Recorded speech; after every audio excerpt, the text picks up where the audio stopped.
He gave a fleeting glance at the men who lay so quietly, smiled viciously at the wisdom of the trail, and hurried on to meet the men of the Yukon.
Quest spirit is really, really healthy. That's great to see.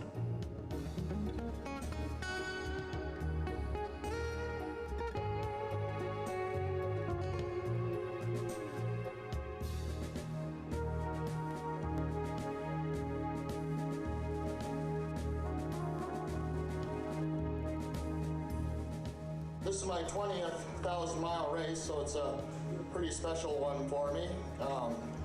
It'd be nice to win it.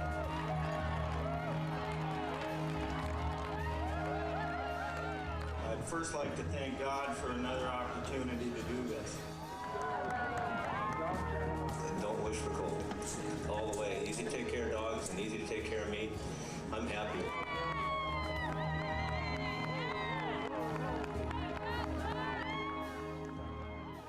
Oh, I'm fine and they're fine.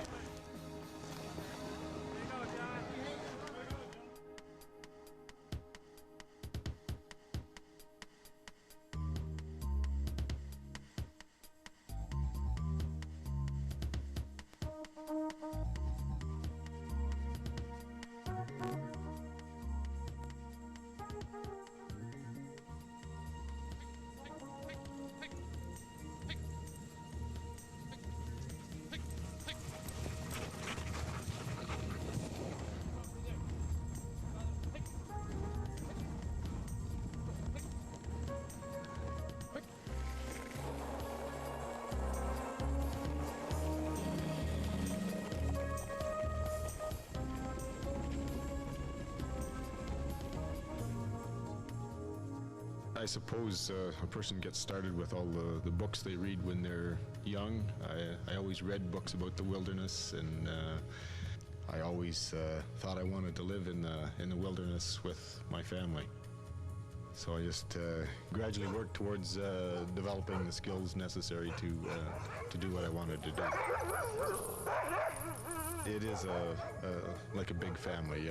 We consider the dogs our partners. We don't just race with the dogs. We make our living with our dogs and consider them as partners. They do their share and we do ours. Oh, we start out in the summertime and the fall, going short miles with the dogs pulling a four-wheeler.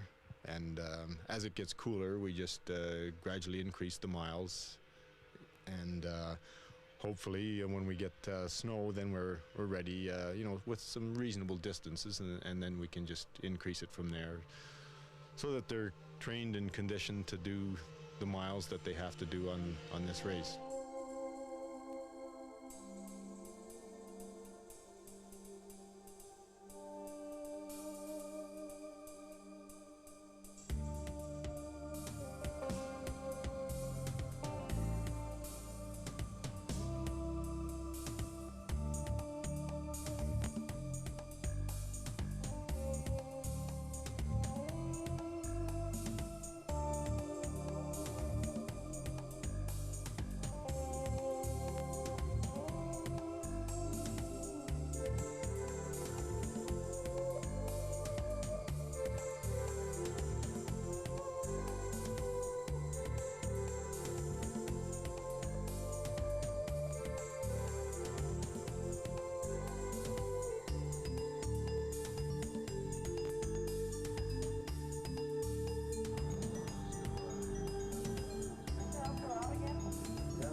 job is to go along just in front of the mushers and prove the trail, to make sure that any of the changes in trail conditions and overflows and deadfalls are marked, and we eliminate the dangerous parts of the trail.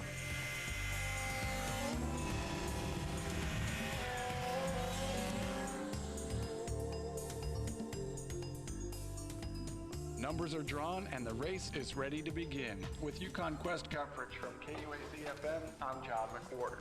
It's a matter of hours now before mushers leave for their 1,000-mile journey. On Friday night, they chose their starting positions. Roger Leff attended the start banquet in Whitehorse and has this report. Nana musher Rick Mackey was the first dog driver to get this route.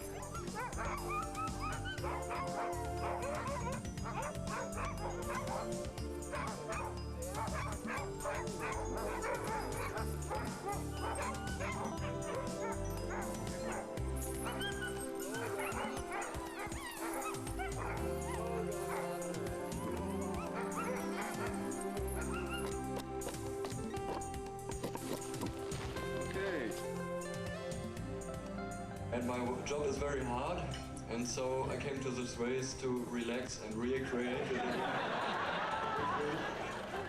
Well, maybe somebody from Alaska was right. He said, "Hey man, I'm quite sure you won't enjoy a minute of this race."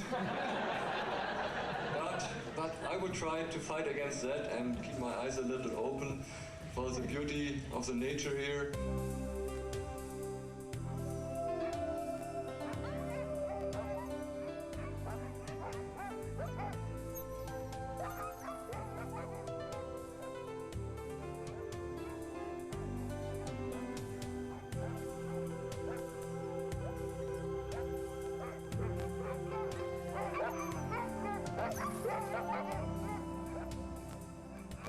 Dieser Spirit, diese Intention, das zu schaffen, das Ziel von meinem Leben, nämlich auf dem Trail zu sein, zu wandern und mit Hunden oder mit Tieren zu arbeiten.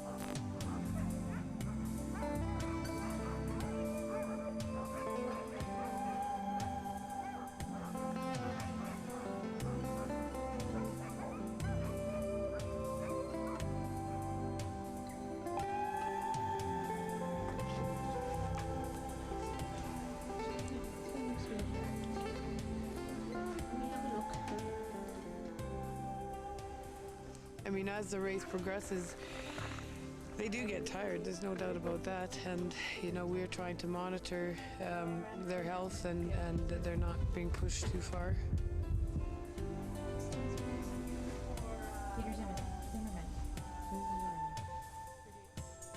So that's my job here, to make sure that the dogs are healthy and try to prevent any injuries if we can.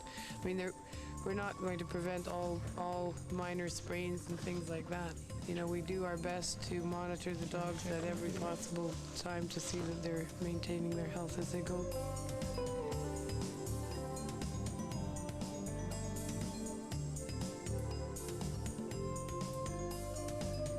This is 95.9 KXLR.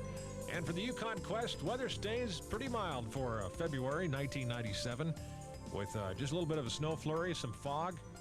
It's race day. Is everyone ready? We'll find out. With Yukon Quest coverage from KUAC-FM, I'm John McWhorter.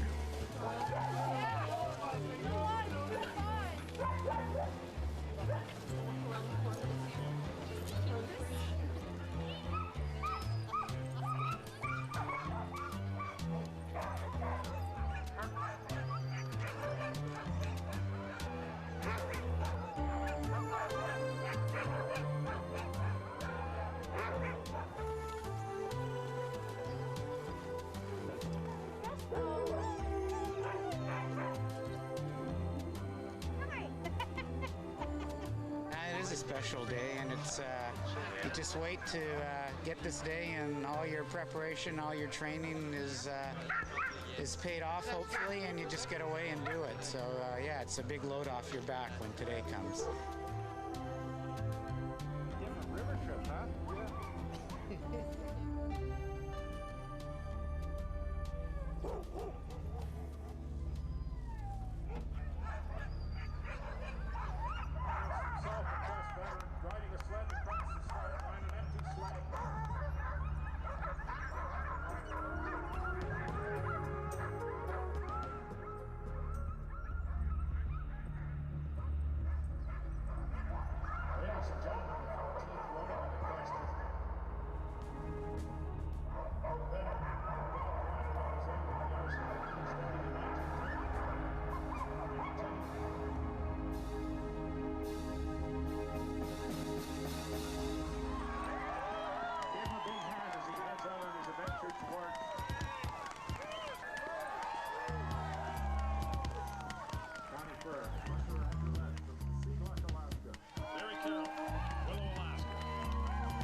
getting out of town or out doing that first 100 miles.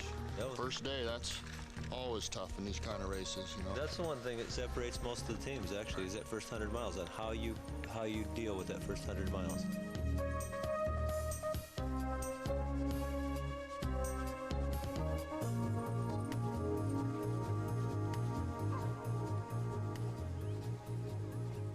Weil es hart ist, weil es wenige Checkpoints gibt. Man ist lange draußen mit den Hunden alleine. Die haben besonders mit Kälte zu kämpfen und es ist ein besonderes Augenmerk darauf, dass man also die Hunde humane, also tiergerecht behandelt.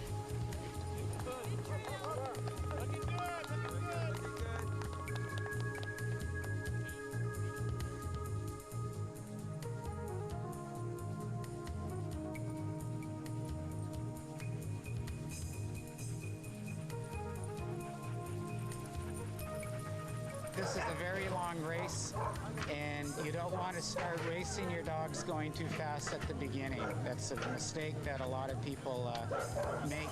You don't want to get really emotional about the race. You just want to slow your dogs down and let them get into the racing. Maybe it'll take a couple of days and just get into a nice, easy pace and nice, easy rhythm, but you don't want to go too fast at the beginning. Rookie racers are setting the pace. The question is, can they keep it up?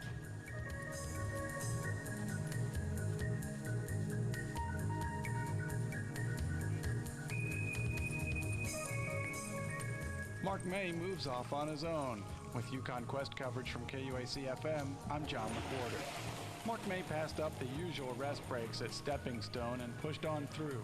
Usually, teams take a long break there, then run the 75 miles in one shot to Stewart River.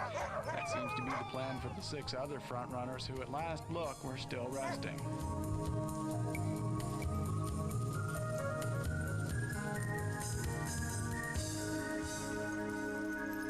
Hey!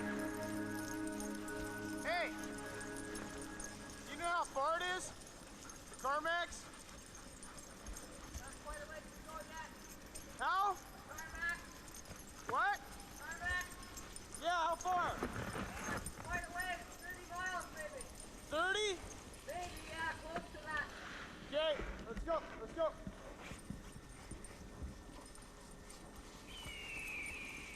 Come on.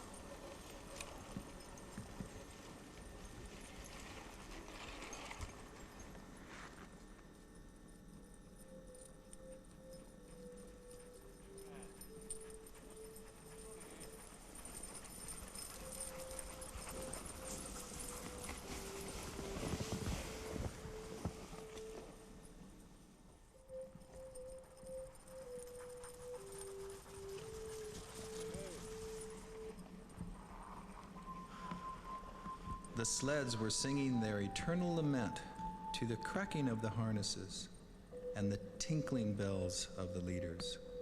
But the men and dogs were tired and made no sound.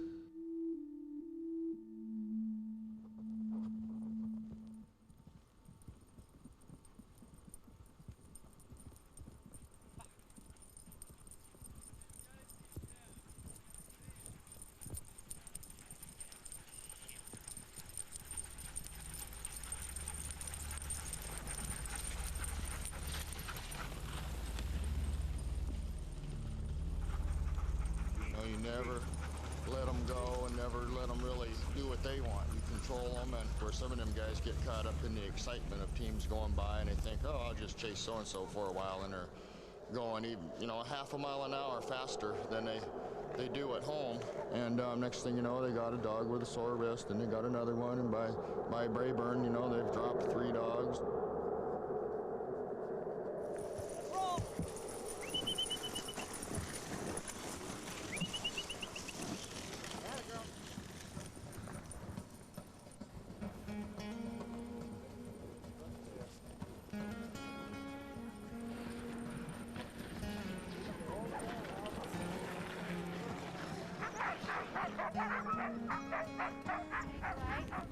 Darkness was coming on, but there was no camp to pitch that night.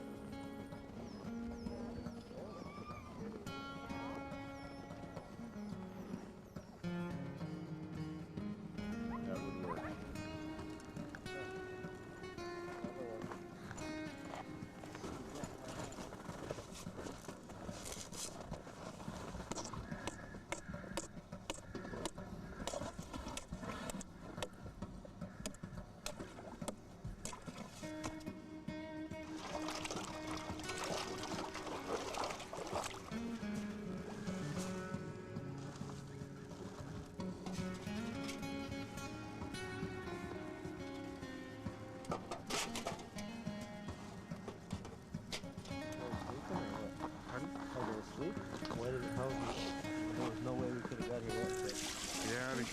people told that Tom.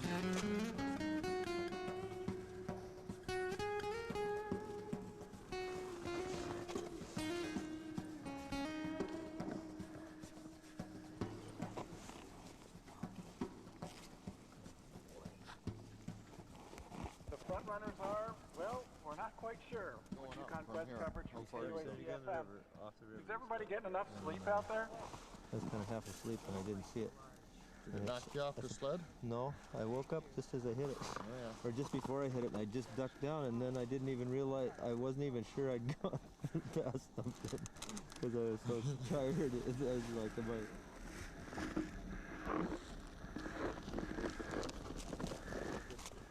I don't know why everybody thinks it's supposed to be called for dogs, but those aren't the people that are running them, I don't think. It must be somebody else. If it was cold right now, they'd be colder laying there, you know? Yeah, the dogs don't like it 30 below. Dogs like it 10 above. That's a tough one. That's where to give it a good rest in there. Well, that's what I was thinking. Rest here. Go halfway. And then go halfway.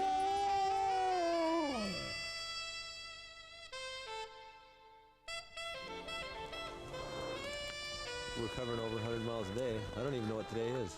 Is it? What is today? Thursday. Thursday.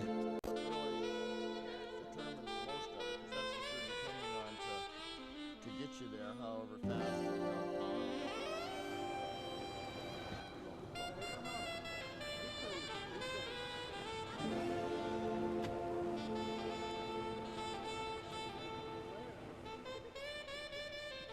Frank has 10 dogs right now, but he might keep these 10 for the next 300-400 miles, and John and I'll have to drop a few, and you know we'll be down to equal then, and he's got just as good a chance to win as anybody. If you're in the group, you know, then you got a chance. My whole plan's been to get over to Dawson. I mean, all this is just getting there, and like John says too, we don't want to race the whole 20 people, so you can't sit around and wait for them. You know, you go, you know, like this group is setting the pace, and now we see who can keep up.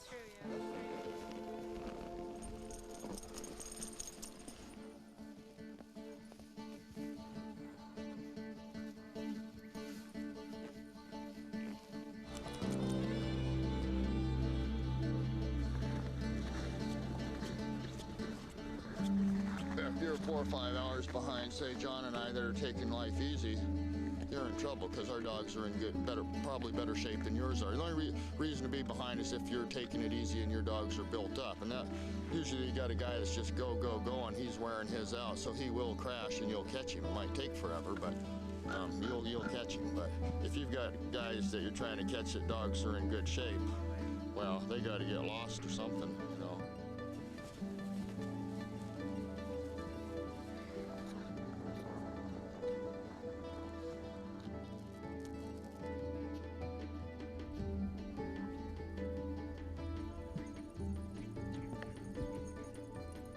The snow fell gently through the pulseless air, not in flakes, but in tiny frost crystals of delicate design. It was very warm, barely 10 below zero, and the men did not mind.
John Schandelmeyer gains 4 ounces of gold for being first to arrive into Dawson City this morning. He arrived at 11:04 and led Mark May by 8 minutes.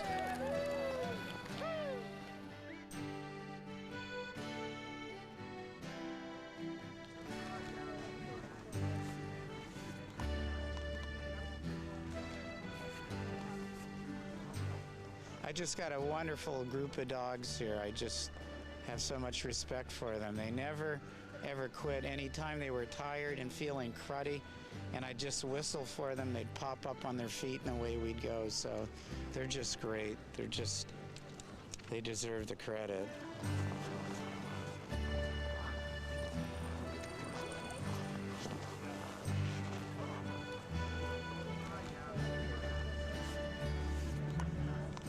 So at this stage, we're halfway through the race. Nothing really unusual this year. When they stop, we usually check their heart rates. Because then we will check shortly after to see if the heart rates drop quickly, because they should drop.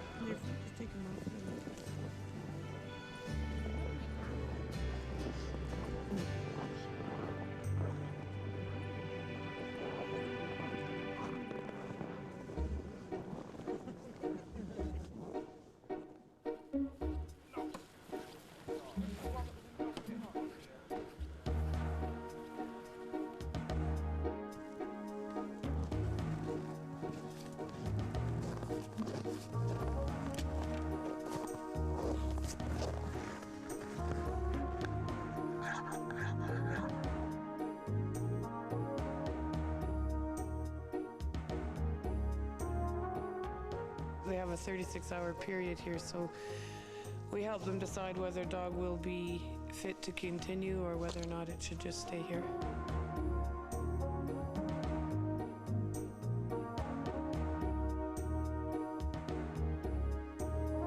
Okay. And when he did sleep, his brain worked on. And for the nonce, he too wandered through the white unknown, struggled with the dogs on endless trails, and saw men live and toil and die like men.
Kind of sleepy when I woke up at David Lyken's cabin on the 40 Mile River, and I got everything ready to go and headed up the river, and I promptly fell asleep on the back of the sled. And I just happened to wake up to see the dogs going straight under the bridge, where in fact they have to go up a trail to the left.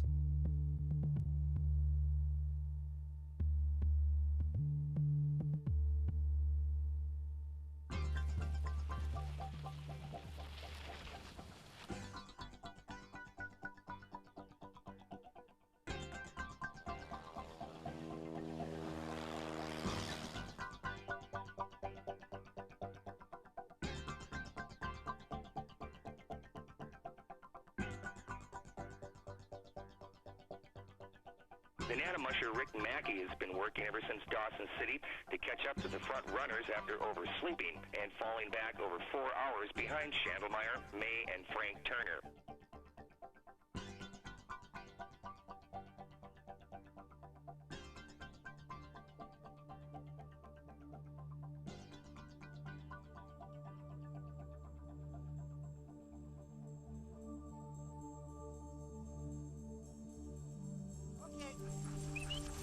Let's go. Let's go. Good boy.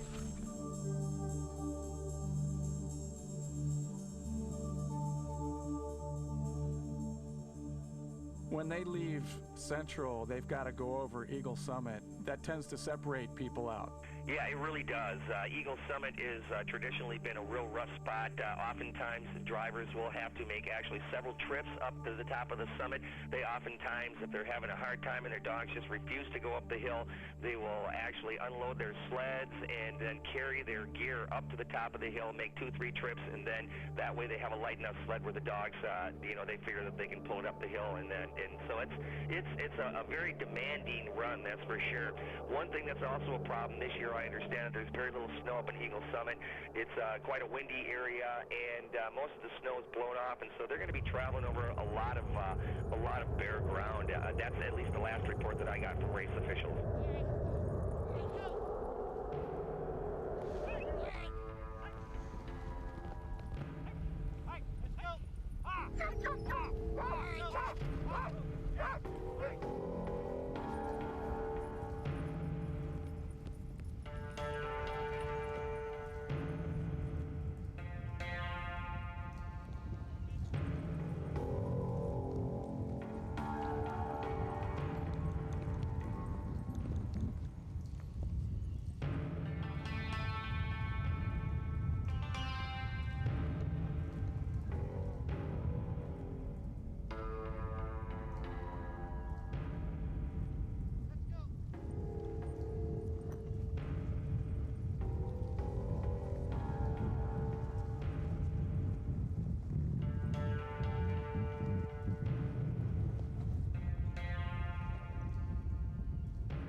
Eagle Summit. Eagle Summit. John Schandelmeyer is the one that got us over there, and I took Rick Mackey and I kind of went up about 3/4 of it.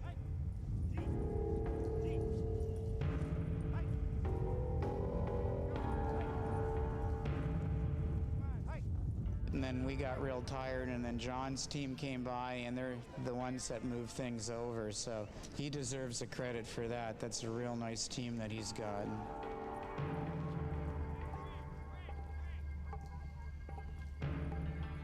He's just had an excellent team through the whole race, and he's just takes phenomenal care of his dogs. It's a real pleasure traveling with him.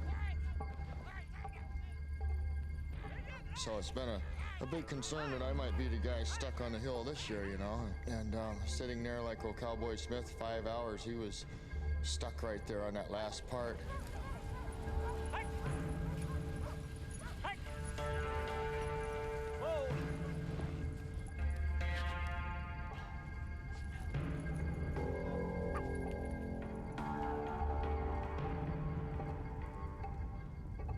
Hi, Jen.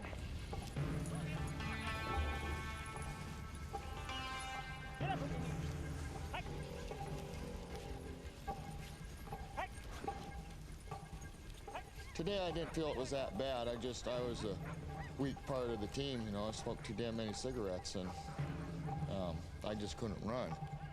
Yeah, no, the dogs, they actually surprised me. They did really good, really good. Let's go. That's the way. Let's go. Let's go. That's the way. Let's go.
sick at the start of the race and they got healthy at the end.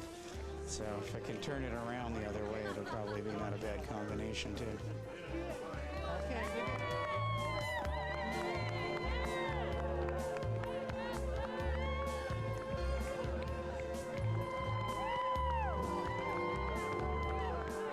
The night that we came down the Scroggy Creek Road was one of the best nights of dog mushing I ever had. Every dog in that team was happy, and we were rolling along, and we were well within the capabilities of our dog team.